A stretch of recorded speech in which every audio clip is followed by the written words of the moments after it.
ಸಕ್ಕರೆ ಕಾರ್ಖಾನೆ ಮಾಲೀಕರ ಜೊತೆ ಮುಖ್ಯಮಂತ್ರಿಗಳ ಸಭೆ ಹಿನ್ನೆಲೆ ಸಭೆಗೂ ಮುನ್ನ ಸಚಿವರ ಜೊತೆ ಮುಖ್ಯಮಂತ್ರಿಗಳು ಮಾತುಕತೆಯನ್ನ ಚರ್ಚೆಯನ್ನ ಮಾಡಿದ್ದಾರೆ. ಸಿದ್ದರಾಮಯ್ಯ ಜೊತೆ ಸಚಿವ ಸತೀಶ್ ಜಾರಕಿಹೊಳಿ, ಎಂಬಿ ಪಾಟೀಲ್, ಆರ್ಬಿ ತಿಮ್ಮಾಪುರ ಅಂದರೆ ಬೆಳಗಾವಿ ಭಾಗದ ಸತೀಶ್ ಜಾರಕಿಹೊಳಿ ಮೂಲತಃ ಸಕ್ಕರೆ ಕಾರ್ಖಾನೆಯ ಮಾಲೀಕರು ಕೂಡ ಹೌದು ಜಾರಕಿಹೊಳಿ. ಮತ್ತೊಂದು ಕಡೆ ಎಂಬಿ ಪಾಟೀಲ್, ಆರ್ಬಿ ತಿಮ್ಮಾಪುರ ಮುಧೋಳದ ಶಾಸಕರು ಹಾಗೂ ಸಚಿವರಾಗಿದ್ದಾರೆ. ಆ ಭಾಗದ ಸಚಿವರ ಜೊತೆ ಬೆಳಗಾವಿ ಉಸ್ತುವಾರಿ ಸಚಿವ ಆರ್ಬಿ ತಿಮ್ಮಾಪುರ, ಬೆಳಗಾವಿ ಉಸ್ತುವಾರಿ ಸಚಿವ ಸತೀಶ್ ಜಾರಕಿಹೊಳಿ ಇಬ್ಬರ ಜೊತೆ ಮಾತುಕತೆಯನ್ನು ಮಾಡಿದ್ದಾರೆ. ವಿಧಾನಸೌಧದ ಕಚೇರಿಯಲ್ಲಿ, ಸಿಎಂ ಕಚೇರಿಯಲ್ಲಿ ಕುಳಿತು ಮಾತುಕತೆಯನ್ನು ಮಾಡಿದ್ದಾರೆ. ಕಾರ್ಖಾನೆಯ ಮಾಲೀಕರಿಗೆ ಏನು ಸೂಚನೆಯನ್ನು ಕೊಡಬೇಕು ಎನ್ನುವ ನಿಟ್ಟಿನಲ್ಲಿ ಚರ್ಚೆ ಆಗಿದೆ.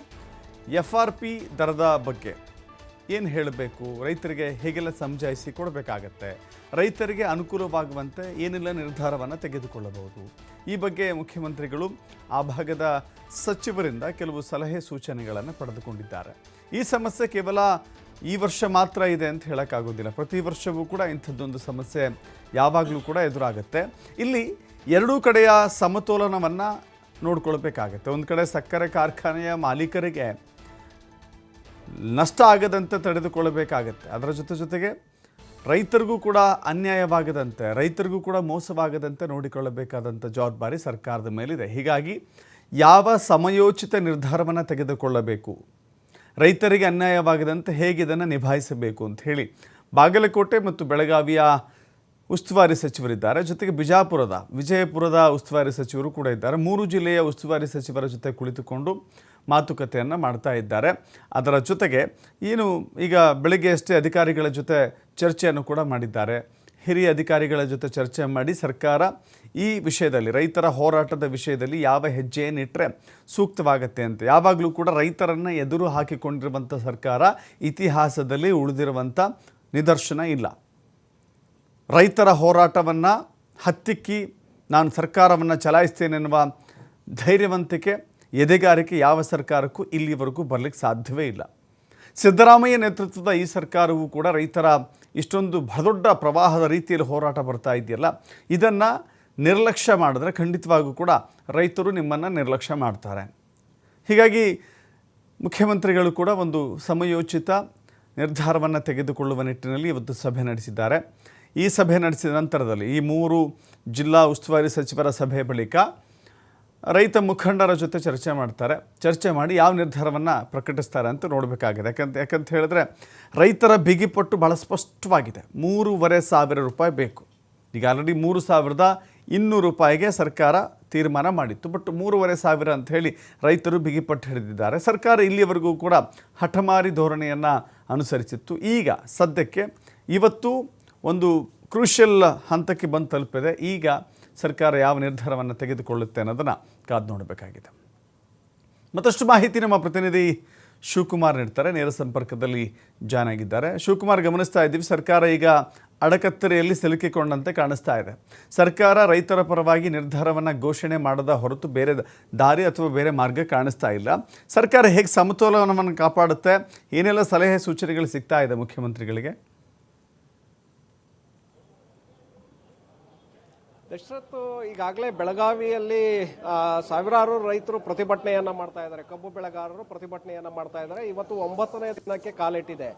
ನಮಗೆ ಸರಿಯಾದಂಥ ದರ ಸಿಗ್ತಾ ಇಲ್ಲ. ಹಾಗಾಗಿ 3,550 ರೂಪಾಯಿ ಪ್ರತಿ ಟನ್ ಕಬ್ಬಿಗೆ ದರವನ್ನು ಕೊಡಬೇಕು ಅನ್ನುವಂಥ ಬೇಡಿಕೆಯನ್ನು ಇಟ್ಕೊಂಡು ರೈತರು ಪ್ರತಿಭಟನೆಯನ್ನ ಮಾಡ್ತಾ ಇದ್ದಾರೆ. ಪಕ್ಕದ ಮಹಾರಾಷ್ಟ್ರದಲ್ಲಿ ಇವತ್ತು 3,600ರಿಂದ 3,700ರವರೆಗೆ ಪ್ರತಿ ಟನ್ ಕಬ್ಬಿಗೆ ದರ ನಿಗದಿ ಆಗ್ತಾ ಇದೆ.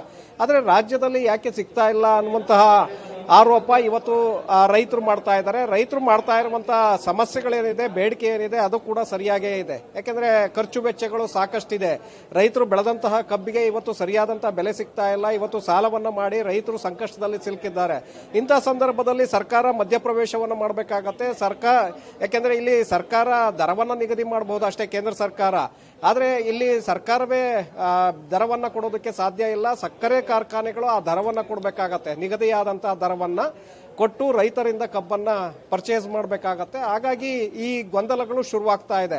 ಇದೀಗ ಕೆಲವೇ ಕ್ಷಣಗಳಲ್ಲಿ ಮುಖ್ಯಮಂತ್ರಿಗಳ ನೇತೃತ್ವದಲ್ಲಿ ವಿಧಾನಸೌಧದಲ್ಲಿ ಕಬ್ಬು ಏನು ಸಕ್ಕರೆ ಕಾರ್ಖಾನೆಗಳ ಮಾಲೀಕರ ಜೊತೆ ಮೊದಲಿಗೆ ಸಭೆ ನಡೆಯುತ್ತೆ. ತದನಂತರದಲ್ಲಿ ರೈತ ಮುಖಂಡರ ಜೊತೆ ಸಭೆಯನ್ನು ನಡೆಸಲಾಗುತ್ತೆ. ಸುಮಾರು 82 ಸಕ್ಕರೆ ಕಾರ್ಖಾನೆಗಳ ಮಾಲೀಕರು ಮತ್ತೆ ಆಡಳಿತ ಮಂಡಳಿಗಳ ಜೊತೆ ಈ ಒಂದು ಸಭೆ ನಡೀತಾ ಇದೆ. ಅದಕ್ಕೂ ಮುನ್ನ ಈಗ ಮುಖ್ಯಮಂತ್ರಿಗಳು ತಮ್ಮ ವಿಧಾನಸೌಧದ ಕಚೇರಿಯಲ್ಲಿ ಸಚಿವರ ಜೊತೆ ಈಗ ಸಭೆಯನ್ನ ಮಾಡ್ತಾ ಇದ್ದಾರೆ. ಸುಮಾರು 20 ನಿಮಿಷಗಳಿಂದ ಸಚಿವ ಸತೀಶ್ ಜಾರಕಿಹೊಳಿ, ಲಕ್ಷ್ಮೀ ಹೆಬ್ಬಾಳ್ಕರ್, ಶಿವಾನಂದ ಪಾಟೀಲ್, ಹಾಗೆ MB ಪಾಟೀಲ್, RB ತಿಮ್ಮಾಪುರ ಅವರ ಜೊತೆ ಚರ್ಚೆಯನ್ನ ಮಾಡ್ತಾ ಇದ್ದಾರೆ. ಯಾಕಂದ್ರೆ ಇವರೆಲ್ಲರೂ ಕೂಡ ಬೆಳಗಾವಿ ಮತ್ತೆ ಬಾಗಲಕೋಟೆಯಲ್ಲಿ ಸಕ್ಕರೆ ಕಾರ್ಖಾನೆಗಳನ್ನ ಹೊಂದಿರುವಂತವ್ರು.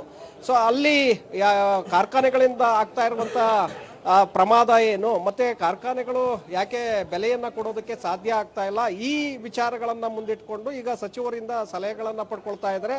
ಎಲ್ಲರೂ ಕೂಡ ಸಕ್ಕರೆ ಕಾರ್ಖಾನೆಗಳ ಮಾಲೀಕರೇ ಆಗಿರೋದ್ರಿಂದ ಮಾಲೀಕರನ್ನು ಕೂಡ ನೋಡ್ಬೇಕಾಗತ್ತೆ, ಆ ಕಡೆ ರೈತರನ್ನು ಕೂಡ ನೋಡ್ಬೇಕಾಗತ್ತೆ. ಸೊ ಎರಡೂ ನಿಟ್ಟಿನಲ್ಲಿ ಇಬ್ಬರನ್ನ ಮನವೊಲಿಸಿ ಒಂದು ಸರಿಯಾದ ತೀರ್ಮಾನವನ್ನ ಇವತ್ತು ತೆಗೆದುಕೊಳ್ಳೋದಕ್ಕೆ ಮುಖ್ಯಮಂತ್ರಿಗಳು ಹೊರಟಿದ್ದಾರೆ. ಹಾಗಾಗಿ ಈಗ ಮೊದಲಿಗೆ ಏನು ತಮ್ಮ ಕಚೇರಿಯಲ್ಲಿ ನಡೀತಾ ಇರುವಂತಹ ಸಭೆಯ ನಂತರದಲ್ಲಿ ಅವರು ಕಾನ್ಫರೆನ್ಸ್ ಹಾಲ್ನಲ್ಲಿ ಸಕ್ಕರೆ ಕಾರ್ಖಾನೆಗಳ ಮಾಲೀಕರ ಮತ್ತೆ ಆಡಳಿತ ಮಂಡಳಿ ಜೊತೆ ಸಭೆಯನ್ನ ಮಾಡಲಿದ್ದಾರೆ. ಈಗಾಗಲೇ ಸುಮಾರು 38 ಸಕ್ಕರೆ ಕಾರ್ಖಾನೆಗಳ ಆಡಳಿತ ಮಂಡಳಿಗಳ ಪದಾಧಿಕಾರಿಗಳು ಆ ಸಭೆಯಲ್ಲಿ ಭಾಗವಹಿಸಿದ್ದಾರೆ. ಸತೀಶ್ ಜಾರಕಿಹೊಳಿ ಅವರು ಕೂಡ ಇದ್ದಾರೆ. ಹಾಗೆ ರಮೇಶ್ ಜಾರಕಿಹೊಳಿ, ರಾಜ್ಯಸಭೆ ಸದಸ್ಯರಾಗಿರುವಂತಹ ಈರಣ್ಣ ಕಡಾಡಿ ಎಲ್ಲರೂ ಕೂಡ ಈಗ ಆಗಮಿಸ್ತಾ ಇದ್ದಾರೆ. ಇನ್ನೇನು ಕೆಲವೇ ಕ್ಷಣಗಳಲ್ಲಿ ಈ ಒಂದು ಸಭೆ ಪ್ರಾರಂಭವಾಗುತ್ತೆ. ಸಭೆಯ ನಂತರದಲ್ಲಿ ಸಕ್ಕರೆ ಕಾರ್ಖಾನೆಗಳ ಮಾಲೀಕರು ಯಾವೆಲ್ಲ ಸಮಸ್ಯೆಗಳನ್ನ ಮುಂದೆ ಇಡ್ತಾರೆ, ರೈತರಿಗೆ ಯಾಕೆ ದರವನ್ನ ಕೊಡ್ತಾ ಇಲ್ಲ, ಇದರ ಬಗ್ಗೆ ಅವರು ಕ್ಲಾರಿಟಿಯನ್ನ ಅಲ್ಲಿ ಕೊಡಬೇಕಾಗುತ್ತೆ. ಮುಖ್ಯಮಂತ್ರಿಗಳು ಕೂಡ ಅವರ ಮನವೊಲಿಸುವಂತ ಒಂದು ಪ್ರಯತ್ನವನ್ನ ಮಾಡಲಿದ್ದಾರೆ. ನಂತರ ರೈತ ಮುಖಂಡರ ಜೊತೆ ನಡೆಯುವಂತ ಸಭೆಯಲ್ಲಿ ಅವರ ಸಮಸ್ಯೆ ಮತ್ತೆ ಬೇಡಿಕೆಗಳನ್ನ ಗಮನಿಸಿ ಇಬ್ಬರಿಗೂ ಕೂಡ ಇವತ್ತು ಹೊಂದಾಣಿಕೆಯನ್ನ ಮಾಡಿ ಮನವೊಲಿಸಿ ಒಂದು ನಿರ್ಧಾರವನ್ನ ತೆಗೆದುಕೊಳ್ಳುವಂತ ಸಾಧ್ಯತೆಗಳಿದೆ. ಈಗಾಗಲೇ ಪ್ರಧಾನಿಯವರಿಗೂ ಕೂಡ ಮುಖ್ಯಮಂತ್ರಿಗಳು ಪತ್ರವನ್ನ ಬರೆದಿದ್ದಾರೆ. Dasharath. Yes, thank you Shivakumar ನಿಮ್ಮೆಲ್ಲ ಮಾಹಿತಿಗೆ.